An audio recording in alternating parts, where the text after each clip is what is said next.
Assalamualaikum warahmatullahi wabarakatuh. Video kali ini kita akan membahas tentang resiko gagal bayar pinjol lagi. Dan di sini ada beberapa hal yang harus kalian ketahui bahwa ini juga mungkin terjadi di pinjol legal maupun di pinjol ilegal. Nah, untuk itu kita harus tahu dulu apa permasalahannya, penyebabnya apa, dan cara mengatasinya bagaimana. Jadi ini adalah kasus di mana si pinjol itu mengincar atau seluruh kontak yang ada di HP kita ini mereka incar, mereka targetkan agar kita bisa ditekan untuk bisa segera membayar hutang di pinjol kita. Nah, banyak juga kasus-kasus yang sering terjadi. Biasanya ini memang terjadi di pinjol ilegal ya, tapi tidak menutup kemungkinan terjadi juga di pinjol legal. Karena sebenarnya pinjol legal agak jarang terjadi, kecuali memang DC-nya itu bener-bener bandel banget dan melanggar hukum banget. Karena kalau pinjol ilegal jelas mereka sudah bisa punya kontak HP kalian dengan cara yang wajar. Maksudnya ya kalau kalian install aplikasi pinjol ilegal mereka, maka otomatis kontak kalian bisa tersedot atau terdownload atau diambil oleh si pinjol ilegal tadi. Wajar DC-nya punya. Nah, yang nggak wajar adalah pinjol legal punya di seluruh kontak HP kalian. Artinya ada sesuatu yang harus dipertanyakan. Apakah mereka melanggar? Apakah ada sesuatu yang membuat mereka ini melakukan pelanggaran hukum itu? Nah, itu yang harus kita cari tahu. Kita akan bahas dulu apa sih yang terjadi ketika seluruh kontak kita itu diincar. Biasanya yang mereka lakukan itu adalah menginvite semua kontak-kontak kalian itu dijadikan dalam satu grup. Nah, makanya nggak heran kadang kita juga tiba-tiba masuk di grup orang lain gitu ya, yang tanpa sebab, terus nggak ada chatnya, nggak ada apa-apa, tiba-tiba ada chat yang mungkin nyebarin foto kalian, nyebarin foto KTP kalian, terus kemudian di dalamnya kalian juga diminta untuk, atau mungkin dalam tanda kutip dipermalukan ya, secara tidak langsung dalam grup itu untuk membayar hutang kalian. Karena dengan cara seperti ini saya yakin orang pasti akan panik, akan pusing, dan mencari segala cara gimana biar ini nggak berlanjut lebih jauh lagi. Itulah tujuan para pinjol DC pinjol itu seperti itu. Nah, kalau udah kayak gini bagaimana sih cara mengatasinya?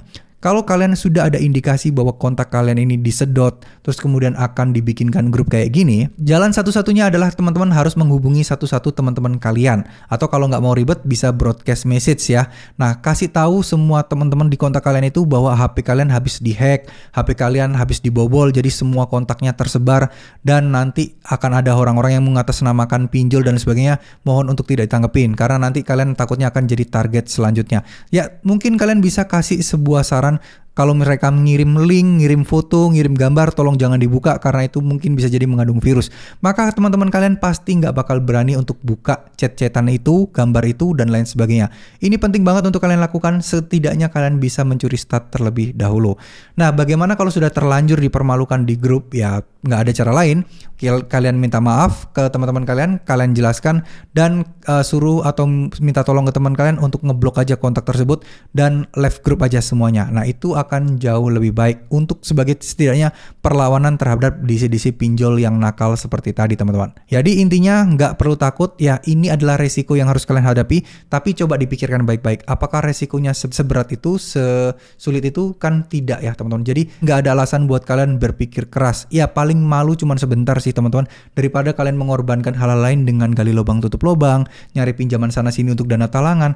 Percuma. Kalau kalian sudah berurusan dengan pinjol dan kalian bayar di pinjol ilegal seperti ini, maka kalian akan dinilai, oh, orang ini gampang untuk diperas, orang ini gampang untuk diakali. Nanti tiba-tiba kalian akan ditransfer sejumlah uang, dianggap minjam gitu ya, kalian harus balikin beserta bunga, ujung-ujungnya galbay lagi, ngulang lagi prosesnya dari awal.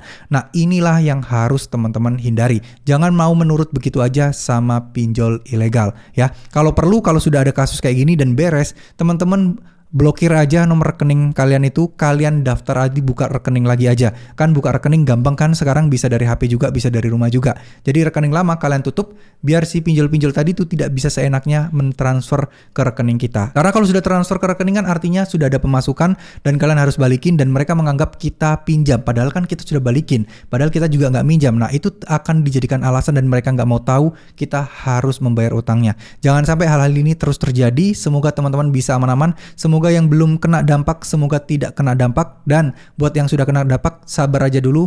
Bismillah, semoga semua utang-utang kalian bisa segera beres dan segera lunas dan terhindar dari resiko-resiko seperti ini. Terima kasih. Wassalamualaikum warahmatullahi wabarakatuh.